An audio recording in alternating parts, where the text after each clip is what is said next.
Well, hi, John Miller here with the Friday Devotional.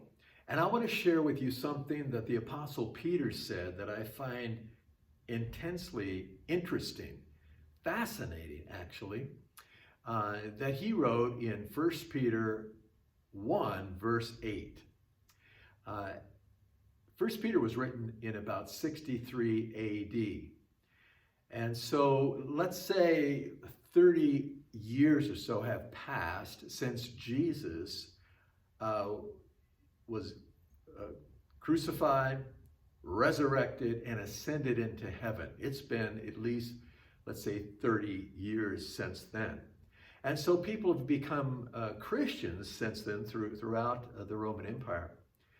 And Peter is writing to a group of people who have been dispersed from the Holy Land throughout the Roman Empire, throughout Asia Minor and beyond. And they've been dispersed out there. And Peter writes this epistle, this letter, to these people who are really in harm's way. They're out there, they've found Jesus, and yet they find themselves at the beginning of persecution. We know that in 64 AD, that's when Nero blamed the burning of Rome on the Christians, and it began a huge persecution among believers that didn't stop there. It went on to succeeding Caesars that came into power over the many years that followed. But Nero started it.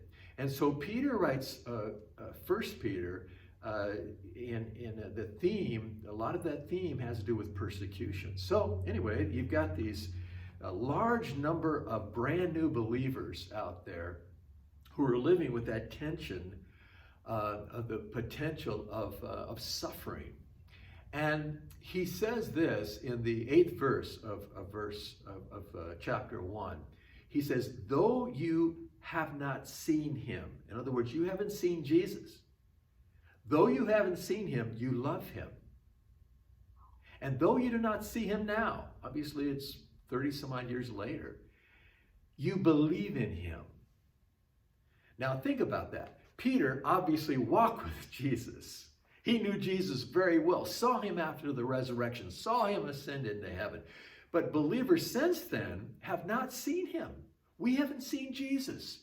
So Peter is an eyewitness, but now he sees believers all over the Holy Land and throughout the Roman Empire dedicating their lives, putting their full faith in someone they have never seen.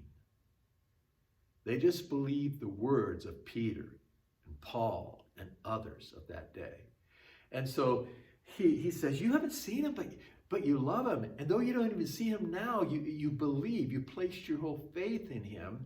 Then he says, and you have joy. You have joy, and inexpressible joy, and full of glory.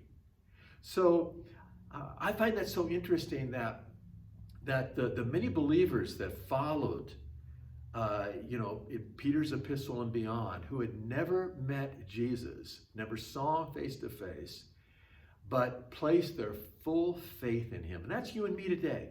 We have put our faith in him. And, I'm reminded of the fact that for those early Christians, Peter says, you have this joy, this inexpressible joy, he says, and it's full of glory. And then I ask myself, John, are you full of joy because of what Jesus Christ has done for you? Is your faith in Jesus so vivid, so real, that he has given you the joy of his gifts, his love, his kindness, his forgiveness, his mercy? And so that's what I wanted to leave with you today, is that question in us who have never seen him.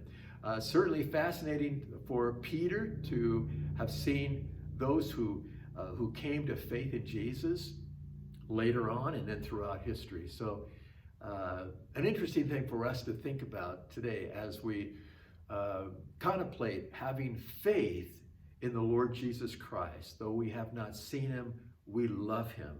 And though we still don't see him throughout our whole life, we believe in him.